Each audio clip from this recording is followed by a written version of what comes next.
না না আমার 22 বছরের বেটা জয়নাল আবেদিনকে নিয়া ইমাম হোসেন নানার চলে ধরে টুকরে টুকরে কাঁদছে। ইমাম হোসেন জানে আর নানার রওজা হয়তো আমি আর আসতে পারবো না।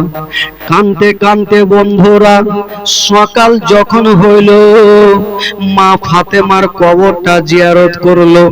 জিয়ারত করে যেন পৌঁছে গেলেন বাড়ি।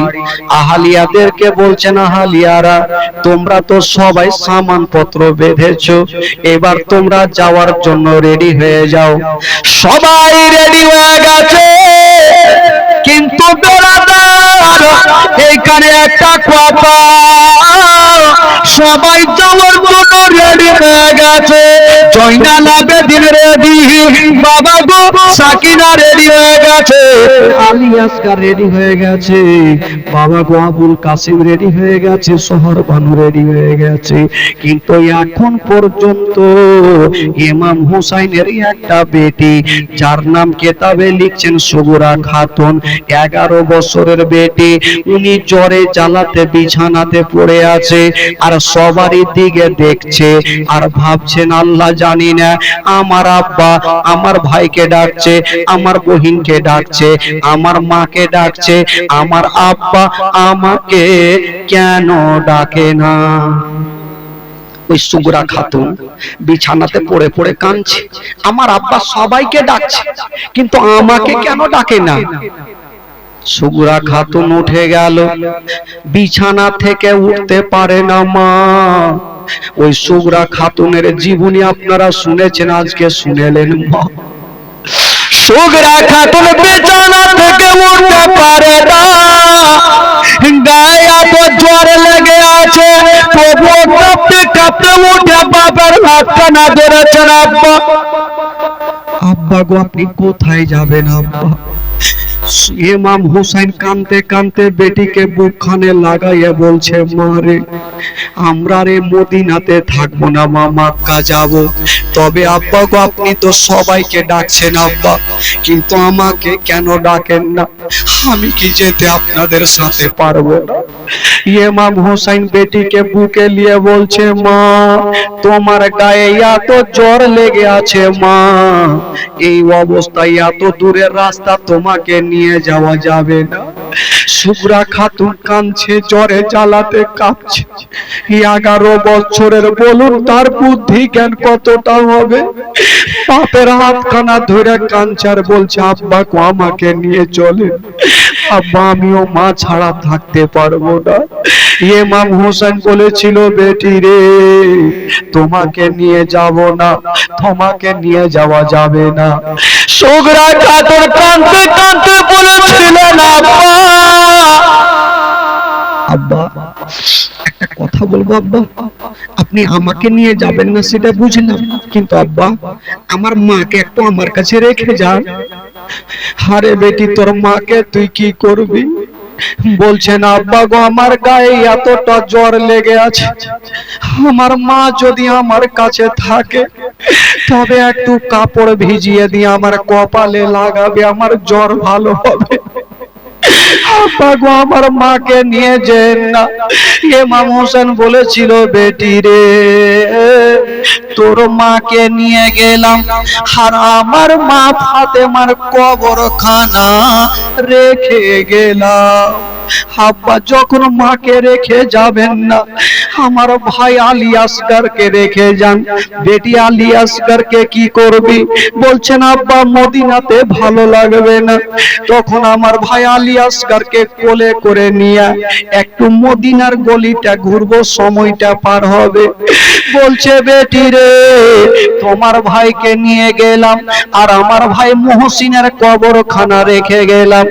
আব্বা যখন আমার ভাইকে নিয়ে যাবেন না, যাবেন, তবে আমার বহিন সাকিনাকে রেখে যান।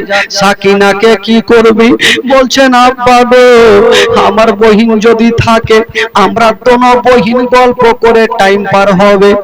ইমাম হোসেন বলল, বেটি রে তোমার বহিন সাকিনাকে নিয়ে গেলাম আর আমার বহিন রোকাইয়ার কবর রেখে গেলাম। একটা একটা করে উত্তর দিলেন। সাকিনা ভাবছেন আমার আব্বা নিয়ে যাবে না, কাঁদতে কাঁদতে বিছানাতে পড়ে গেল। ইমাম হাসান হোসেন সবাইকে রেডি করে দিয়েছে, যাওয়ার জন্য রেডি হয়ে গেল।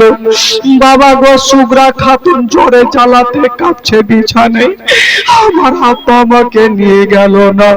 সবাই চলে যাচ্ছে না মা। সুগরা খাতুন বলছে রাত করা থাকলে চলবে না, একবার যাওয়ার টাইমে আমার মায়ের সঙ্গে একটু কথা বলবো। সুগরা খাতুন একবার পিছন থেকে মা বলে ডেকে নিলেন। যেমন মা বলে ডেকেছেন, মা যেন পাথরের মতো দাঁড়িয়ে গেল। যদি কোনো বেটি পিছন থেকে ডাক দেয় মা, এমন কোনো মা নেই যে তার এক কদম আগে বাড়বে। সুগরা খাতুন ডাক দিয়েছে, ইমাম হোসেনের বিবি দাঁড়িয়ে গেল। ইমাম হোসেন বলল, বিবি দেরি করো না, তাড়াতাড়ি করে চলো। বিবি সাহেবা কাঁদতে কাঁদতে বলছে, স্বামী গো আমি চলে যাব, তবে আপনাকে একটা কথা বলবো। আমার বেটি যখন আমাকে পিছন থেকে মা বলে ডেকেছে, আমার কলেজাতে মনে হয় ধাক্কা লেগে গেছে। স্বামী গো আমাকে 5টা মিনিট সময় দেন, একবার যাব আমার বেটিকে বুকে সান্ত্বনা দিয়ে আসবো। ইমাম হোসেন বলেছিল, বিবি রে তুমি যাচ্ছ যাও, তবে বেটির দয়াতে ময়াতে থেকে যেও না। বিবি সাহেবা দৌড় দিয়ে গেল আর সাকিনাকে টেনে বুকখানে লাগালো। ওরে বেটি সুগরা খাতুন রে, তুমি কাঁদছো কেন বলো? সুগরা খাতুন বলেছিল, মা গো তুমি যখন যাচ্ছ মা আমাকেও সাথে করে নিয়ে চলেন মা, আমি থাকবো না, আমি মা ছাড়া থাকতে পারবো না। মা গো, ওই মায়ের চোখ দিয়ে চরচর করে পানি। বলুন, একটা জ্বরের বেটিকে রেখে কোন মায়ের এক কদম আগে বাড়বে? কোন মা বাপের এক কদম আগে বাড়বে না। কিন্তু ইসলামকে বাঁচার জন্য ইমাম হোসেন বিবিকে ডাক দিচ্ছে, বিবি চলে আসো, বিবি চলে আসো। সুগরা খাতুন বলছেন, মা গো আমাকে নিয়ে চলে মা, তুমি যদি না থাকো মা তবে কাপড় ভিজিয়ে কে আমার কপালে লাগাবে? বাবা গো, আলী একবার চলে আসলো, বহিন সুগরা রে তুমি চিন্তা করো না বহিন, আমি কথা দিলাম কয়েক মাস পরে এসে আমি তোমাকে আবার মক্কাতে নিয়ে মক্কা নিয়ে যাব। সান্ত্বনা দিয়ে সুগরা খাতুনকে রেখে দিলেন বাবা। আর ওই 72 জন কাফেলা ওই বাবা গো মদিনাকে রেখে দিয়া সবাইকে সালাম করে দিয়া বাবা গো মক্কার রাস্তা ধরে ফেললেন। যেমন বন্ধুরা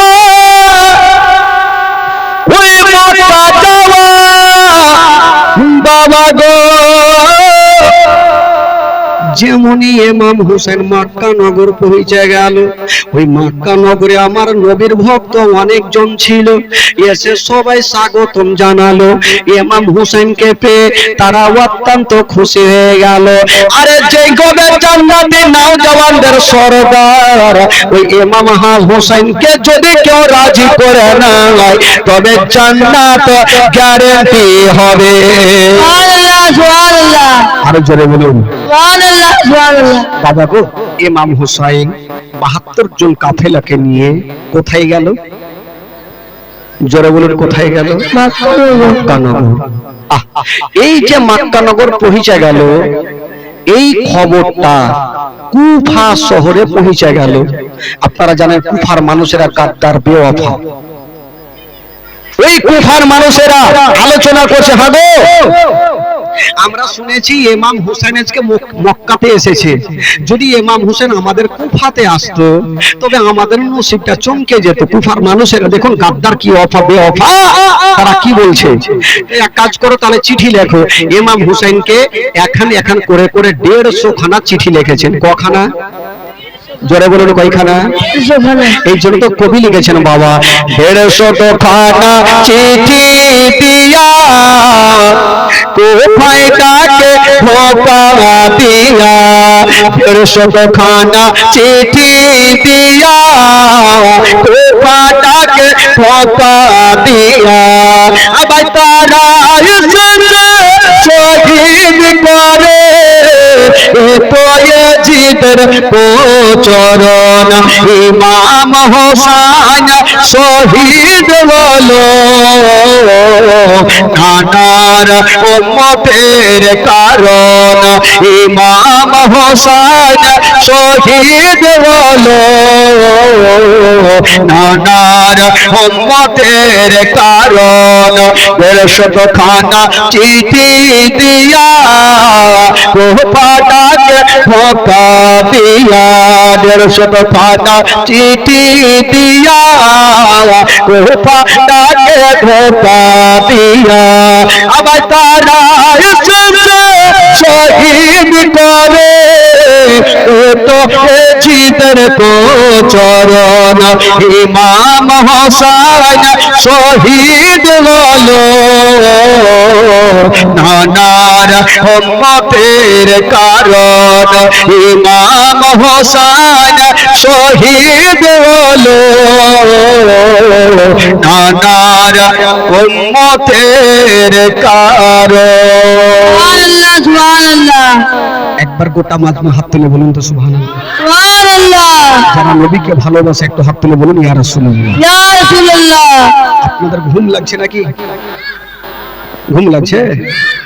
চোখটা বাড়কা বাড়কা করে রাখেন, ছোট করিয়েন না ভাই, কারণ আজকে আগে বলেছি আজকে চলবে, কতক্ষণ শুনবেন শুনেন, দেখি যা হবে দেখা যাবে। মনে হলে কালকে আসবো না, কি আছে আসতে হবে, না হলে মাঝে। তবে ভাই বন্ধুগণ, ইমাম হুসাইন কত লোকজনকে নিয়ে মক্কা পৌঁছেছেন ভাই? জোরে বলুন কতজন? 72 জনকে নিয়ে। আর ওই কুফার মানুষেরা ইমাম হোসেনকে কয়খানা চিঠি লিখলেন? 150 খানা। মুখস্থ করলেন জীবনী, সামনে বছর বক্তাকে ডাকার দরকার নেই, আপনারা উঠে যেন জীবনী করতে পারেন এমন মুখস্থ করলেন। আর আমার বাদিয়া ভাষা ভাই, এমন কোন লোক নেই যে আমার কথা বুঝতে পারবে না, একটা একটা করে অক্ষর বুঝে লিও ভাই। কাজে আজকে থেকে জীবনী করে না, প্রায় 13-14 বছর থেকে একই লাইনে, এমন কোন পশ্চিমবঙ্গের কোনা নাই আমার যাওয়া নেই। তবে ভাই বন্ধুগণ, এবার দিয়ে 7 তারিখের মাটিতে আমার 3বার আসা হয়ে গেল, একটা ঝাইটন টোলা, একটা নিচ্চা টোলা, এবারে সিংচা টোলাতে। তো আরো যে কত টোলা আছে আল্লাহই জানে, তোলার শেষ নাই। তবে বেরাদার, 150 খানা যখন চিঠি ইমাম হোসেন পেলেন, ইমাম হোসেন চিঠিখানা পড়ছেন আর পকেটে জমা রাখছেন, চিঠিগুলো ফেলেন না। তো ইমাম হোসেন চিঠি লিখেছেন কি জানেন? চিঠিতে লিখেছেন, ওগো মা ফাতেমার বেটা হোসেন, আমরা শুনেছি আপনি মক্কাতে এসে গেছেন। হুজুর, আপনি আর মক্কাতে থাকবেন না, আপনি যত তাড়াতাড়ি পারবেন আমাকে কুফাতে চলে আসেন, তাহলে আপনার হাতে হাত দিয়ে আমরা মুরিদ হব। দুষ্ট লোকের মিষ্টি কথা। দেখেন বাবা, ভাগ্যের চাকা কোন দিকে ঘুরছে, জীবনী একই বলে। মন দিন, ইমাম হোসেন দেখছেন যে আমাকে তারা এত ভালোবাসে, এখন করে করে 150 খানা চিঠি লিখেছেন, না আমাকে ভালোবাসে, আমাকে যেতেই হবে। ইমাম হোসেন যাওয়ার জন্য রেডি হচ্ছে না বাবা। আহলিয়ারা বলছেন, ওগো মা ফাতেমার বেটা হোসেন, আপনি কোথায় যাবেন? হুজুর বললো, আমি যাব আমি ওই কুফা শহরে। আহলিয়ারা বলছেন, হুজুর ওই কুফা শহর আপনাকে যেতে দেব না। বললো, কেন? বললো, ওই কুফার মানুষেরা ভালো নাই, তারা হলো গাদ্দারা। বলছেন, হুজুর আপনাকে যেতে দেব না, কারণ সকাল বেলাতে তাদের রং হয় আলাদা, আর বিকাল বেলাতে তাদের রং হয় আলাদা, তারা গাদ্দার বেওয়াফা, আমি তো আপনাকে যেতে দেব না। ইমাম হোসেন বলল, শোনো, ওই বাবা গো 150 খানা চিঠি নিয়ে আহলিয়াদের সামনে রেখে দিয়েছে। ওরে আহলিয়ার, এবার বলো, যারা আমাকে 150 খানা চিঠি দিয়েছে তাদের কাছে যাব কিনা? তারা বললেন, হুজুর আপনি যাবেন, আপনাকে বাধা দিব না, তবে হুজুর একটা কথা বলবো, আপনাকে ডেকেছে তো, আপনি আমাদের মধ্যে একজনকে কুফাতে পাঠিয়ে দেন। আগে দেখবে কুফার মানুষেরা ভালো আছে না গাদ্দার আছে। যদি ভালো থাকে আমাদের লোক আপনাকে চিঠি লিখবে, আপনি চলে যাবেন, বাধা দিব না। আর যদি ভালো না লাগে তাও চিঠি লিখবে, আপনি যাবেন না। তো ইমাম হোসেন বলে আমি যাকে পাঠাবো তার কি হবে? সেও তো মারা যেতে পারে।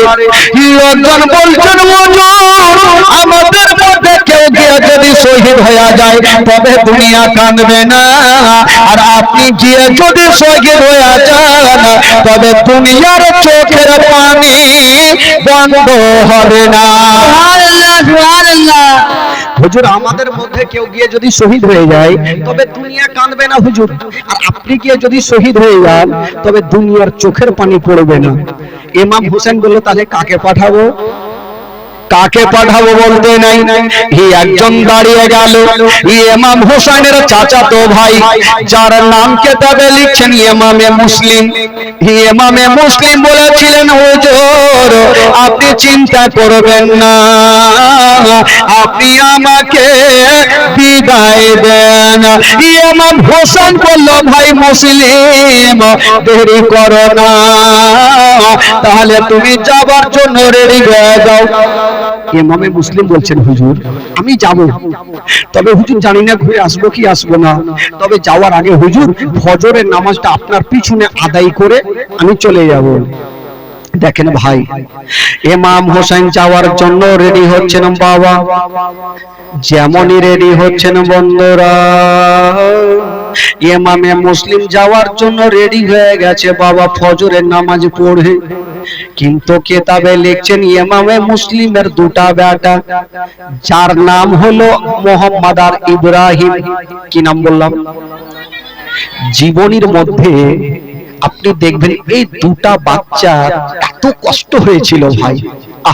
3 দিনের 5 দিনের জীবনীতে মন খুলে বলা যায় না ভাই, মিনিমাম 7 দিন থেকে 9 দিন না হলে বইলেও মন ভরবে না, আর আপনাদের শুনেও মন ভরবে না। তবে ভাই এই যে দুই বাচ্চার কথাটা আপনাদেরকে বললাম,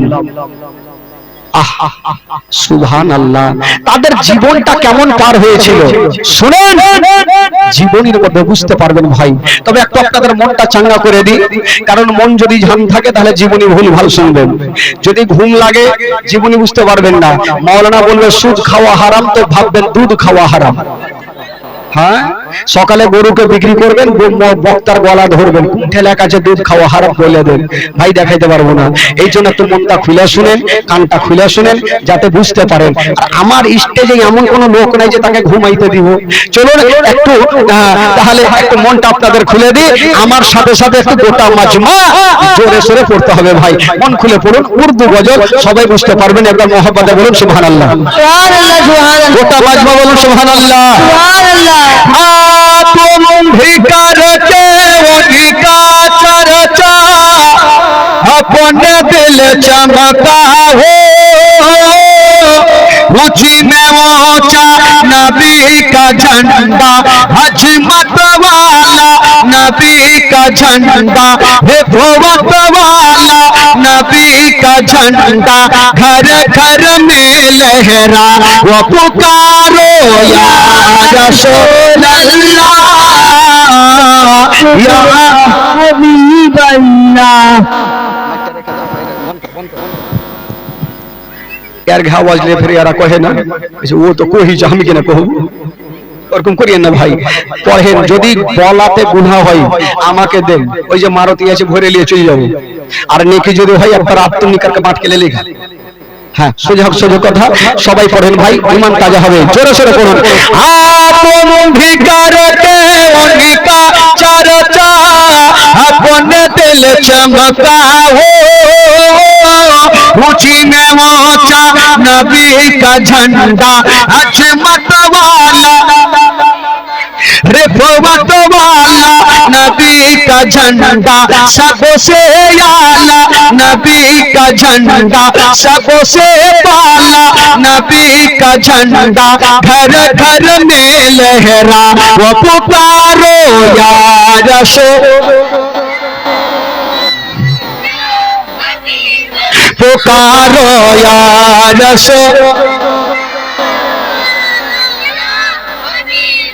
पुरनूर है जमाना सुबह सवेरे वाला दर, पुरनूर है जमाना सुबह सवेरे वाला दर, पर्दा उठा है किसका, पर्दा उठा है किसका, सुबह सवेरे वाला दर, मांगे रसूल अव्वल तेरे झलक सदके, चमका दिया नसीबा, चमका दिया नसीबा, सुबह सवेरे वाला दर।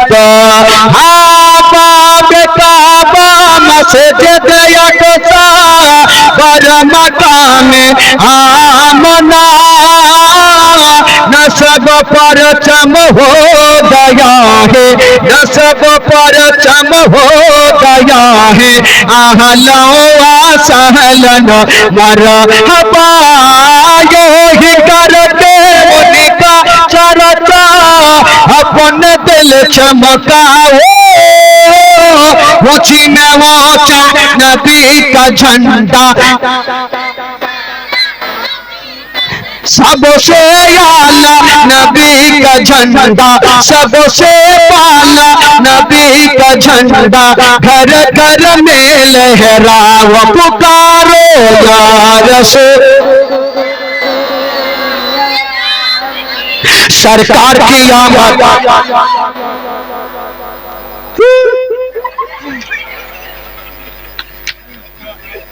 आते হইল বাদিয়ার সাথে টাক্কালিশ है। একটা মাওলানা সাহেব রাগ খুঁজছিল জানেন, প্রচুর রাগ, রাগ উঠলে কিন্তু মেরে দিত। ওই কিন্তু বক্তব্য দিচ্ছে ভাই নামাজ পড়ো নামাজ পড়ো, একটা লোক উঠে বলছে ওই মাওলানা সাহেব নামাজের কথা বলছেন, উজু করতে পারি না ঠান্ডার দিন, বিনা উজুতে নামাজ হবে কি? মাওলানা সাহেবের রাগ উঠে গেছে, যা হয়ে যাবে যা, বিনা উজুতে নামাজ হয়ে যাবে। এই লোকটা বলছে বাপ রে আজকে মশলা একটা পেয়েছি। আচ্ছা বলুন তো ভাই বিনা উজুতে নামাজ হবে? হবে হইবে না।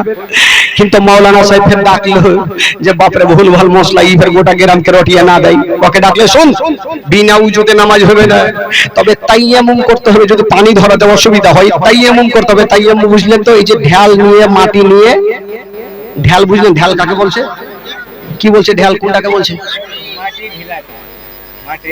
ঢিলা ঢিলা চাপ্পা ঢিলা, চাপ্পা ঢিলা লিয়া তাইয়ামুম করে নামাজ পড়তে হবে। ই ভাবলো সারা জীবন ওয়াসুকের বাহান দিব, পানি ধরবো না, মশলা পেয়েছি। কিন্তু আসল কথা ওইটা যার অসুখ আছে সেই করবে। তো জায়গা আমি অসুখের বাহান দিব, বিনা উজুতে নামাজ পড়বো। গেল বউ বিবিকে বলছে রহিমের মা, কি হলো আজকে কত সুন্দর করে ডাকছে রে, কি হলো?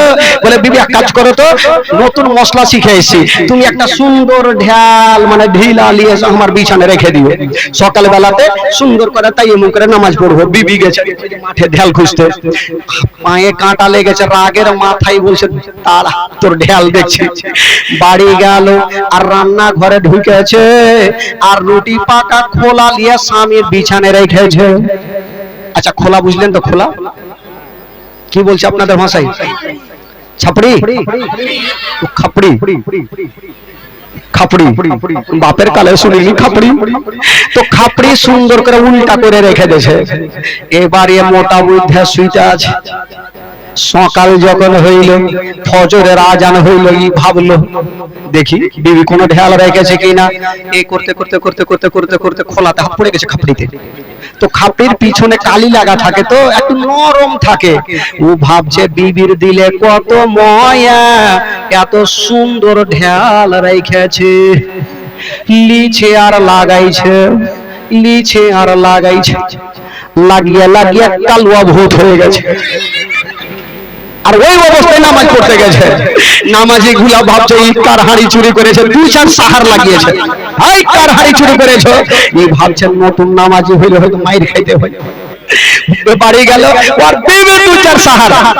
বলে বিবি কেন মারছে তোমরা? বলে কার হাড়ি চুরি করেছে আইনাকে দেখো। যেমনই আইনাকে দেখছে হুলমানের মতো হয়ে গেছে। তো ভাই রে এরকম অবস্থাও থাকে, রাগের মাথায় সবকিছু করা যায় না ভাই। ব্রাদার এখানে আমার নবীর মাহফিল, স্টেজ হচ্ছে, আপনারা হাত তুলে আমার নবীর কি বলে খুশিতে, নবীর আগমনের খুশিতে একবার হাত তুলতে পারবেন না? গোটা মাজমা হাত তুলে দেখান, আমার নবী খুশি হবে। আর নবীর খুশিতে যদি কেউ একবার হাত তুলে দেয় ব্রাদার তার বেড়া পার হয়ে যাবে। বলুন সরকার কি আমার, দুই হাত তুলবেন, দুই হাত তুলবেন সরকার কি আমার যারা হাত তুলেনি ভাই খোদার কসম আমার নবী দেখছেন যারা আবু জেহেলকে ভালোবাসে তারা এভাবে করে থাকে আর যারা নবীকে ভালোবাসে হাত তুলবেন দেখি পরিচয় দেন কাকে ভালোবাসা আপনারা সরকার কি আমার বাপরে পাখনা উঠছে এইভাবে উঠান ফিরে এইভাবে দিয়ে না কার নাক মুখ ভাঙবে বলা যায় না দেখি বেরাদার একবার মন খুলে প্রাণ খুলে বলুন সরকার কি আমার দিলদার কি আমার যারা বোঝা বলো যারা ঝমকে বলো আউয়াল কি আমার আখির কি আমার জাগির কি আমার বাতিন কি আমার পারি চলো সবই তো কইয়ে না ভাই মুশকিল হয়ে যাবে বেরাদার ইসলাম বন্ধুগণ বাবাজি একবার মোহাম্মদে জোরে সোরে বলুন তো সুবহানাল্লাহ আরো জোরে বলুন সুবহানাল্লাহ সুবহানাল্লাহ। ইমাম হুসাইন বলেছিলেন ওরা আমার আহলিয়ারা এবার ঘুমটা ভেঙে গেছে ভাই একটু ঘুম না দিলে ক্যাপসুল না দিলে ঘুম ভাঙবে না এই জন্য একটু মোঝে মধ্যে দিতে হয় এবার শুনুন জীবনী একদম এক্সপ্রেসের মতন চলবে ইমাম হুসাইন যাওয়ার জন্য রেডি হচ্ছেন বাবা কি বলে ইমামে মুসলিম তবে ইমামে মুসলিমের দুটা বেটা মোহাম্মদ আর ইব্রাহিম বাপের হাতখানা ধরেছেন আব্বা আপনি সামান পত্র গোছাচ্ছেন কোথায় যাবেন আব্বা আমরা কয়দিন হলাম মদিনা থেকে মক্কা আসলাম আব্বা আবার আপনি কোথায় যাওয়ার জন্য সামান গোছাচ্ছেন এই যুবকেরা একটু দাঁড়ান ভাই একটু শুনুন ইমামে মুসলিম বলেছিল বেটারে করে কলেজার পাড়া আমি যাব বেটা ওই কুফা শহরে দোনো বেটা বাপের হাতখানা ধরে বলছেন আব্বা গো আপনি যখন কুফা শহরে যাবেন আব্বা আমাদেরকেও সাথে করে নিয়ে চলেন আব্বা আমরাও আপনার সঙ্গে যাব গো আব্বা ইমাম মুসলিম বলেছিলেন বেটারে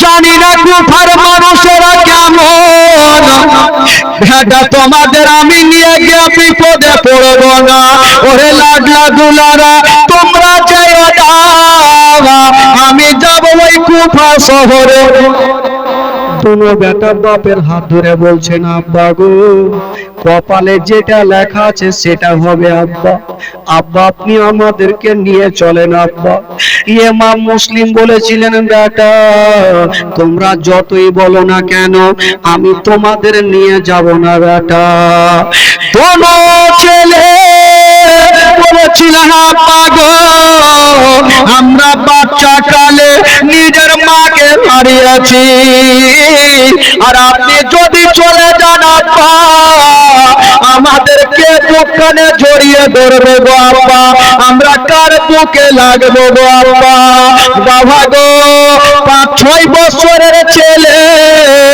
বলেন কতটা বুদ্ধি হবে রে বাবা আব্বা আমাদের মা নাই আপনি কার কাছে রেখে যাবেন আব্বা আব্বা আপনি জানেন না আব্বা যার মা নাই তার দুনিয়াতে কিছুই নেই আব্বা ইমামে মুসলিম নিয়ে যাবে না কিন্তু দোনো বেটা আলোচনা করছে বড় ভাই ছোট ভাইকে বলছে ভাই রে আমার আব্বাকে যদি বলি তাহলে নিয়ে যাবে না কিন্তু আমার আব্বাকে একজন যদি বলে দেয় তাহলে রেখে যাবে না সেটা হলো আমাদের চাচা হোসেন যদি আমার আব্বাকে বলে তাহলে নিয়ে যাবে তারা রাস্তা খুঁজে পেয়ে গেছে কাকে ধরলে হবে দোনো বেটা আব্বাকে বলছেন আব্বা গো আপনি দাঁড়ান একটু আমরা আসতেছি বলো ঠিক আছে যাও দোনো বেটা গুটি গুটি পায়ে আস্তে আস্তে বাবা গো চাচা হোসেনের সামনে দাঁড়িয়ে গেছে চাঁদের মতো চেহারা সূর্যের মতো চেহারা মনে হচ্ছে এত সুন্দর চেহারা বাবা গো চোখ দিয়ে যেন পানি ঝরছে ইমাম হোসেন বলেছিল ওরে ছেলেরা বলো তোমরা কাঁদছো কেন ছেলেরা বলেছিলেন চাচা গো আজকে একটা কথা বলবো চাচা। বাবা কি কথা বলবে বলো? বলছেন চাচা গো আমার আব্বা কোথায় যাচ্ছেন, আমাদেরকে নিয়ে যাচ্ছেন না চাচা। আমাদের মা নেই যে আমরা মার বুকে ঢুকে থাকবো চাচা, আমরা কার কাছে থাকবো? চাচা গো একবার আমার আব্বাকে বলে দেন, আমার আব্বা যেন একটু সাথে করে নিয়ে যায়। ইমাম হোসেন বলল বাবা তোরা যাবি? বলে হ্যাঁ চাচা যাওয়ার জন্য আপনার কাছে এসেছি। ইমাম হোসেন বললেন ঠিক আছে বাবা চিন্তা করো না, আমি তোমার আব্বা জানকে বলে দিচ্ছি। দেখেন বাবা মরণটা কোথায় কার নিয়ে যাচ্ছে, কোথায় যাচ্ছেন দেখুন, মরণকে টেনে নিয়ে যাচ্ছে বাবা কুফাতে। বাবা গো ইমাম হোসেন ডাক দিচ্ছেন ভাই মুসলিম একটু কাছে আসো। ইমামে মুসলিম বলছেন কি হয়েছে হুজুর? বললে তুমি যখন যাচ্ছ তোমার দুটা বেটাকে সাথে করে নিয়ে যাও।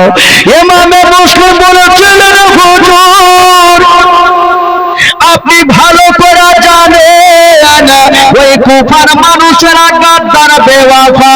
হুজুর আমি যাব, আমি বিপদে পড়ব, কিন্তু আমি আমার ছেলেদের বিপদে ফেলবো না। হুজুর আমি বিপদে পড়ব, আমার ছেলেদের বিপদ আমি ফেলবো না হুজুর। কিন্তু ভাই মুসলিম রে তুমি যদি যাও তবে ওই ছেলের মা নাই কার কাছে থাকবে? ভাই মুসলিম কপালে যেটা লেখা আছে হবে, তোমার দুটা বেটাকে তুমি নিয়ে যাও। ইমামে মুসলিম না করতে পারলেন না। চাঁদের মতো চেহারা, সুন্দর 5-6 বছরের বয়স ছেলে, ছোট ছোট ছেলেকে সুন্দর করে গোসল বানিয়ে দিচ্ছেন আর চোখ দিয়ে পানি ঝরছে। দোনো বেটা বলছেন আব্বা আপনি কাঁদছেন কেন?